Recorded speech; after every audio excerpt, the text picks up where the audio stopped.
Assalamualaikum warahmatullahi wabarakatuh. Halo teman-teman semuanya, perkenalkan kami dari kelompok 4 akan menyampaikan sebuah materi yang berjudul Standar Baik dan Buruk menurut Ajaran Akhlak, Etika, dan Moral. Sebelumnya, perkenalkan terlebih dahulu anggota kelompok kami. Yang pertama ada Muhammad Farhan, yang kedua ada Cynthia Auliani, dan saya sendiri Nadia Selviana. Dalam materi ini, kita akan membahas bagaimana akhlak, etika, dan moral memberikan pedoman dalam menentukan baik dan buruknya suatu tindakan, serta kaitannya dengan kehidupan sehari-hari. Oke, langsung saja kita masuk ke materi yang pertama. Di sini kita akan membahas tentang pengertian akhlak, moral, dan etika. Pengertian akhlak. Akhlak menurut istilah adalah kehendak jiwa manusia yang menimbulkan suatu perbuatan dengan mudah karena kebiasaan tanpa memerlukan pertimbangan pemikiran terlebih dahulu. Akhlak memiliki beberapa karakteristik. Di antaranya yang pertama ada universalitas, yang kedua ada keterkaitan dengan agama, dan yang terakhir ada konsistensi. Oke, selanjutnya ada pengertian moral. Moral adalah seperangkat norma atau aturan yang diakui oleh individu atau kelompok sebagai panduan untuk berperilaku baik dan menghindari perilaku buruk. Moral seringkali dipengaruhi oleh budaya, tradisi, dan nilai-nilai sosial yang berkembang dalam masyarakat. Moral memiliki beberapa karakteristik, di antaranya yang pertama ada relativitas, yang kedua ada sosialitas, dan yang terakhir ada fleksibilitas. Selanjutnya ada pengertian etika. Etika adalah cabang filsafat yang mempelajari dan menganalisis konsep baik dan buruk, benar dan salah secara sistematis dan kritis. Etika berfokus pada prinsip-prinsip yang digunakan untuk mengevaluasi tindakan manusia dan seringkali digunakan untuk menyelesaikan dilema moral yang kompleks. Etika tidak hanya mengandalkan tradisi atau norma sosial, tetapi juga melibatkan pemikiran rasional dan logis. Etika memiliki beberapa karakteristik. Yang pertama ada analisis kritis, yang kedua ada objektivitas, dan yang terakhir ada filsafat terapan. Standar baik dan buruk berdasarkan ajaran akhlak. Berikut adalah beberapa prinsip umum yang sering digunakan untuk menentukan baik dan buruk dalam akhlak. Yang pertama, kesesuaian dengan nilai-nilai norma. Yang kedua, nilai dan tujuan. Yang ketiga, konsekuensi tindakan. Yang keempat, ketaatan terhadap aturan atau hukum. Yang kelima, keseimbangan dan moderasi. Yang keenam, penghormatan terhadap hak asasi dan martabat manusia. Standar baik dan buruk berdasarkan ajaran moral.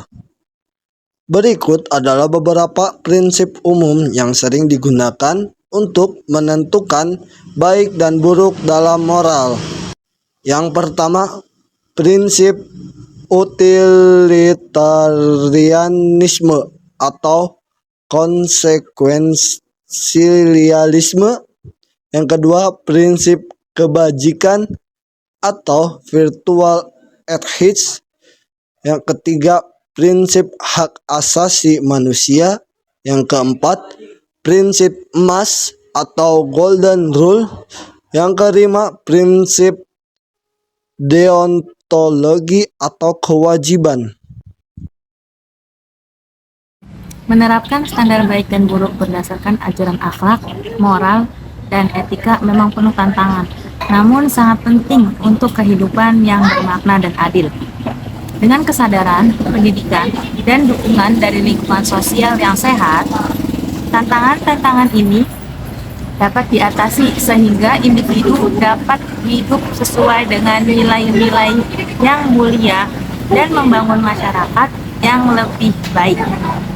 Standar baik dan buruk berdasarkan ajaran etika. Etika mengajarkan bahwa baik dan buruk harus dinilai berdasarkan prinsip-prinsip rasional yang berlaku universal. Etika tidak hanya mempertimbangkan konsekuensi tindakan, tetapi juga maksud dan prinsip di balik tindakan tersebut. Dalam filsafat etika, ada beberapa teori yang digunakan untuk menentukan standar baik dan buruk, seperti utilitarianisme. Utilitarianisme adalah menilai baik atau buruknya suatu tindakan berdasarkan dampaknya terhadap kebahagiaan atau kesejahteraan terbesar bagi jumlah orang terbanyak. Yang kedua ada deontologi. Deontologi adalah menilai tindakan berdasarkan kewajiban dan aturan moral yang berlaku tanpa memperhatikan konsekuensinya. Yang terakhir ada etika kebajikan. Etika kebajikan adalah menekankan pada pembentukan karakter yang baik sebagai dasar untuk menentukan tindakan yang benar atau salah. Tantangan dalam menerapkan standar baik dan buruk ajaran akhlak, moral, dan etika. Berikut adalah beberapa tantangan utama yang sering dihadapi. Tantangan yang pertama adalah tekanan sosial dan budaya. Tantangannya adalah tekanan dari masyarakat atau kelompok sosial dapat mempengaruhi seseorang untuk bertindak bertentangan dengan nilai-nilai moral atau etika yang mereka pegang. Misalnya, seseorang mungkin merasa tertekan untuk melakukan sesuatu yang tidak etis demi diterima oleh kelompoknya.